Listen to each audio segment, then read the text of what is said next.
আসসালামু আলাইকুম। আশা করি সবাই ভালো আছো। একটা জিনিস খেয়াল করো যে একটা টপিক আজকে আমাদের স্যার পড়াইলো, বেশ মজাই লাগলো আসলে। আর একটা জিনিস যখন অন্যকে শেয়ার করতে পারি জিনিসটা ভালো মনে থাকে। তাই এটা আসলে ভিডিওটা আসলে করা আমার নিজের জন্য আসলে, যাতে আমার পরবর্তীতে জিনিসটা মাথায় থাকে। দেখো, একটা কমন টপিক বাট আমাদের খুবই তোমার হতে পারে, মানে মিস্টেক হয়ে যেতে পারে। তা আমি চারটা জিনিস নিয়ে বলবো, দেন চারটা ট্রিটমেন্ট আলোচনা করবো। ডিএক্স মানে তোমার হচ্ছে ইনভেস্টিগেশন বলবো, সেটা পরে বলতেছি, বাট আগে আইডেন্টিফাই তো করে শিখতে হবে কোনটা কী। তো খেয়াল করো, প্রথম যেটা সেটা হচ্ছে তোমার, আমি গাইড থেকেই বলবো বাট আমি স্যারের রেফারেন্সটা দিব। আমাদের অশোক স্যার পড়াইছিলেন, অশোক স্যারের রেফারেন্সটাই। তো একটা হচ্ছে তোমার আর্টিকারিয়া, ঠিক আছে, আর্টিকারিয়া।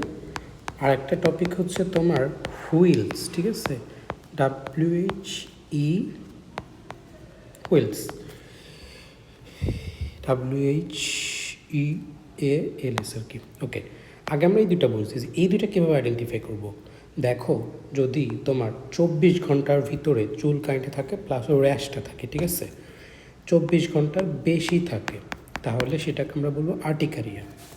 যদি 24 ঘন্টার কম থাকে তাহলে সেটাকে বলবো হুইলস। তাহলে একদম একটা রিলেশন দেখে তুমি বুঝতেছো না, তাহলে আমরা সুন্দর করে পেশেন্টকে কোশ্চেন করব, বাবা এটা কতক্ষণ হয়েছে।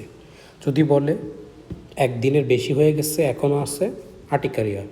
একদিন বলবো যে 12 ঘন্টা হয়েছে, ঠিক আছে, তাহলে বুঝবো কি তোমার হচ্ছে, হ্যাঁ, 24 ঘন্টা মানে একদিন পরে দেখতেছে যে এটা নষ্ট হয়ে গেছে বা আর নেই, তাহলে সেটা হচ্ছে হুইলস।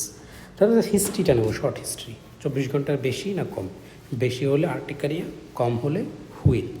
এখন খেয়াল কর যে তোর মনে কর যে কারোর 6 উইক্সের কম থাকলো, আরেকজনের 6 উইক্সের বেশি। 6 উইক্সের কম হলে সেটাকে বলবো অ্যাকিউট আর্টিকারিয়া, 6 উইক্সের বেশি হলে সেটাকে বলবো হচ্ছে তোর ক্রনিক আর্টিকারিয়া। তাহলে 24 ঘন্টার বেশি, কতক্ষণ, যদি 6 উইক পর্যন্ত থাকে তাহলে সেটাকে বলবো অ্যাকিউট, 6 উইকের বেশি সেটাকে বলবো ক্রনিক। ওকে, নেক্সট কোশ্চেন। একটা কোশ্চেন করতে পারে, তোর আর্টিকারিয়া হুইলসটা কি 24 ঘন্টার কম, এটা কি কখনো 24 ঘন্টার বেশি হতে পারে? আর হলে সেই কন্ডিশনটাকে কী বলি, খেয়াল কর যে হুইলসটা কিন্তু 24 ঘন্টার বেশি থাকতে পারে, ঠিক আছে। এখন এই কন্ডিশনটাকে আলাদা একটা নাম বলি, সেটাকে বলি আর্টিকারিয়াল ভাস্কুলাইটিস, ঠিক আছে। তাহলে আর্টিকারিয়াল ভাস্কুলাইটিস কি, যে হুইল 24 ঘন্টার বেশি থাকে। কিন্তু এখানে তোর কনফিউশন লাগবে না, যে তোর মনে কর যে তোর অ্যাকিউট যেটা ছিল অ্যাকিউট আর্টিকারিয়া, আবার এখানে তোর আর্টিকারিয়াল ভাস্কুলাইটিস, দুইটাই তো 24 ঘন্টার বেশি হয়ে গেল, তাই না। এখন এই দুইটাকে কীভাবে তুই আইডেন্টিফাই করবি, তাই না। জাস্ট মনে রাখবি, অ্যাকিউট আর্টিকারিয়া যেটা, সেখানে তোর যে লেশনটা থাকবে সেই লেশনটা হবে মাল্টিপল। মনে কর যে এইটা নষ্ট হবে আর একটা তৈরি হবে, এইটা নষ্ট হবে আর একটা তৈরি হবে, মানে মাল্টিপল লেশন থাকবে। কিন্তু আর্টিকারিয়াল ভাস্কুলাইটিসে কী হবে, একটাই লেশন, সে আস্তে আস্তে আস্তে আস্তে বড় হবে, মানে প্রোগ্রেসিভ সিঙ্গেল লেশন। আর এখানে হচ্ছে তো মাল্টিপল লেশন, বুঝতে পারছিস।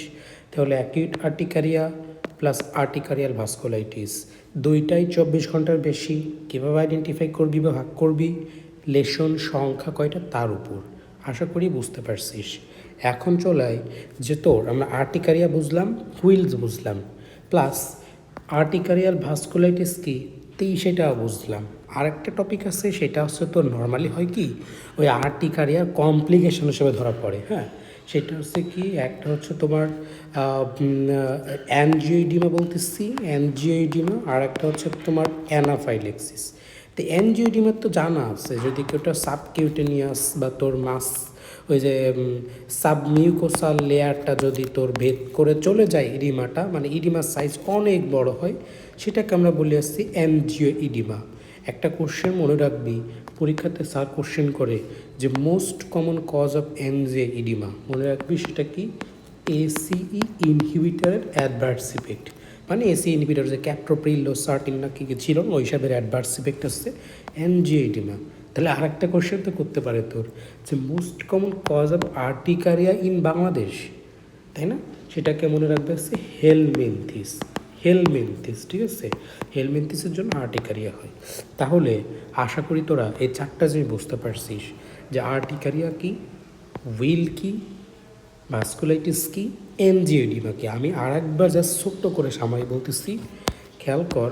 কারোর যদি লেশনটা 24 ঘন্টার কম থাকে তাহলে সেটা হচ্ছে তোর হুইলস, শেষ। কারোর যদি 24 ঘন্টার বেশি থাকে তাহলে সেটা হচ্ছে আর্টিকারিয়া। এখন এই আর্টটা যদি 6 উইক্সের কম হয় তাহলে সেটা হচ্ছে অ্যাকিউট আর্টিকারিয়া, 6 উইক্সের বেশি হলে সেটা হচ্ছে ক্রনিক আর্টিকারিয়া। কিন্তু নেক্সট কোশ্চেন যে তার এই হুইলসটা কি 24 ঘন্টার পরে বেশি থাকতে পারে? তাহলে সেই ক্ষেত্রে বলবি থাকতে পারে, বাট সেটার নতুন নাম কি?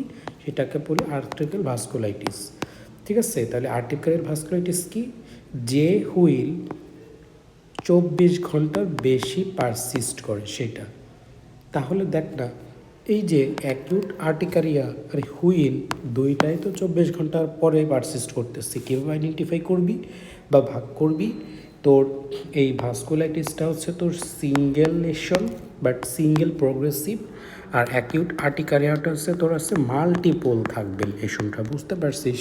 তাহলে আশা করি ক্লিয়ার।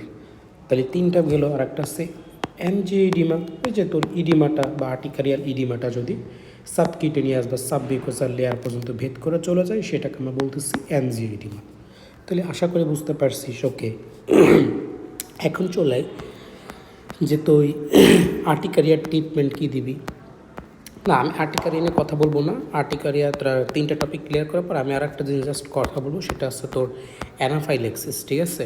খেয়াল কর, অ্যানাফাইলেক্সিস আমি জাস্ট জানি তোরা সবাই পারিস আশা করি এটা, বা আমি মোটামুটি জানা আছে। এইসব কজ কুজ নিয়ে আমি আলোচনা করবো না, সবাই জানে ফুড, ভেনমস, কেমিক্যাল রিজন টিজন যা আছে, ক্লিনিক্যাল ফিচার টিচার মোটামুটি মাথায় রাখবি। হাইপোটেনশন হয়, তারপরে ব্রঙ্কোকনস্ট্রিকশন হয়, তারপরে তোর আছে যে আর কি টুকটাক এই দুটো মেন, কিন্তু হাইপোটেনশন, ব্রঙ্কোকনস্ট্রিকশন, ভেসোডায়ালেশন, ঠিক আছে? এখন একটু জাস্ট খেয়াল কর, আমি ইনভেস্টিগেশনটা বলবো যে অ্যানাফাইলেক্সিসের ইনভেস্টিগেশনটা কী।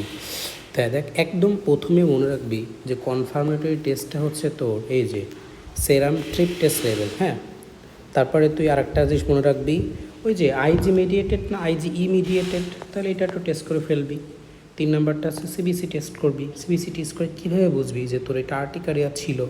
সেখানে কি হয় বলতো, ওই যে তোর 1 নম্বর কলস কি বললাম যে আর্টিকারিয়ার ক্ষেত্রে বা যে কোনো লেশনের ক্ষেত্রে, আর্টিকারিয়ার লেশনের ক্ষেত্রে মোস্ট কমন কজ আছে তোর কি? হেলমেন্থিক। তা হেলমেন্থিস হলে যে ইওসিনোফিলিয়া হয়, তাই না?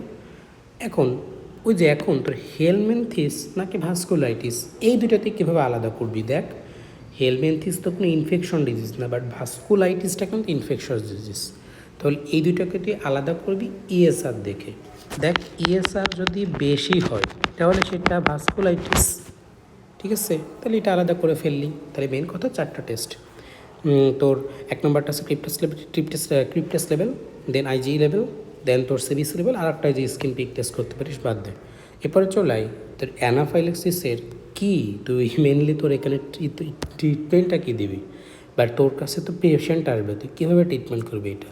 ট্রিটমেন্ট নাম্বার 1 আমরা সবাই জানি যে একটা হচ্ছে আমরা এবিসি ট্রিটমেন্ট করি, তাই না? ওই যে এয়ারওয়ে, ব্রিথিং, সার্কুলেশন, মানে তোর আসছে তো সুন্দর করে এয়ারওয়েটা ক্লিয়ার করতে হবে, অক্সিজেন দিতে হবে, সার্কুলেশন, তোর বিপি টিপি ভালো করে চেক করতে হবে, বা সেটাকে রিসাসিট করতে হবে, সহজ কথা।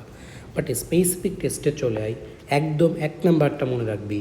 1 নম্বরটা হচ্ছে দেখ, এইখানে গাইডে খুব ভালো করে বলা আছে অ্যান্ডেভার এটা। তো সেটা হচ্ছে আমরা ফার্স্টে কী করবো? অ্যাড্রেনালিন দেবো।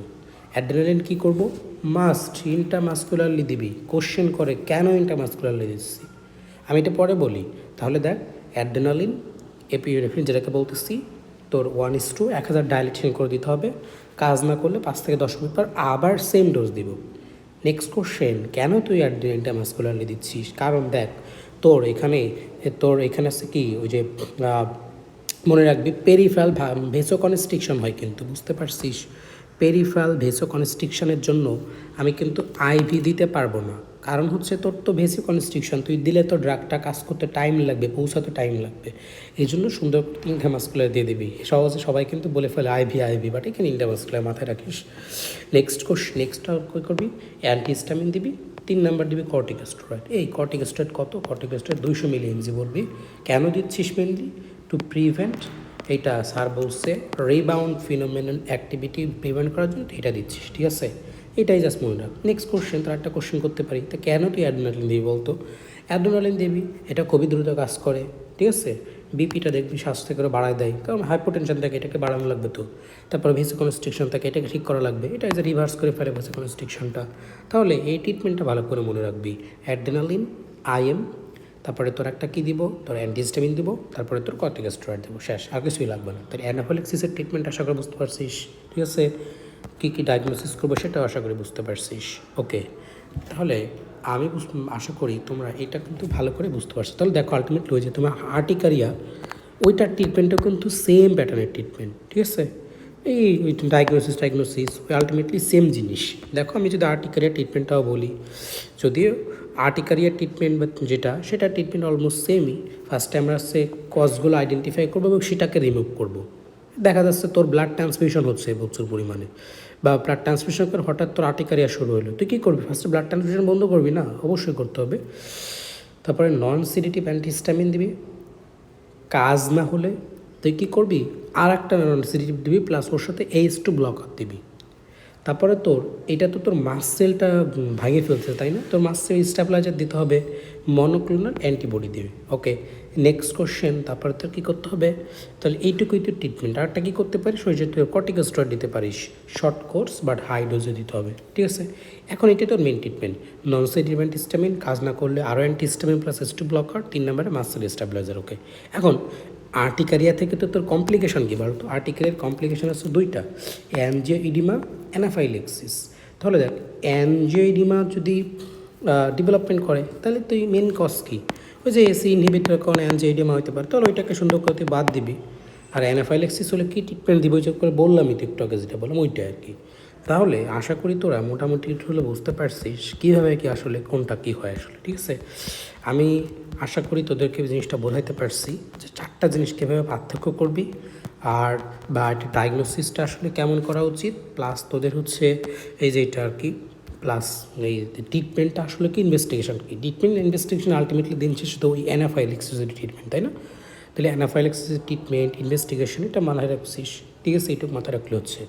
বাট এই 4টা জিনিস ভালো করে মাথায় রাখবে। আর্টিকারিয়া কী, হুইল কী, অ্যাকিউট আর্টিকারিয়া, ক্রনিক আর্টিকারিয়া, হুইলকে 24 ঘন্টার পরে হয় কিনা, ইয়েস, হলে সেটাকে ভাস্কুলাইটিস বলতেছি। তাহলে ভাস্কুলাইটিস প্লাস তোর অ্যাকিউট আর্টিকারিয়া, তো দুইটাই 24 ঘন্টা হয়ে গেল পর। পার্থক্য করবে কীভাবে, লেশন কয়টা সেটা দেখে, ইজি না? ওকে, তাহলে জাস্ট এটুকু মনে রাখতে পারলেই হচ্ছে, ঠিক আছে? আজকে এই পর্যন্তই, আশা করি মনে থাকবে ইনশাল্লাহ।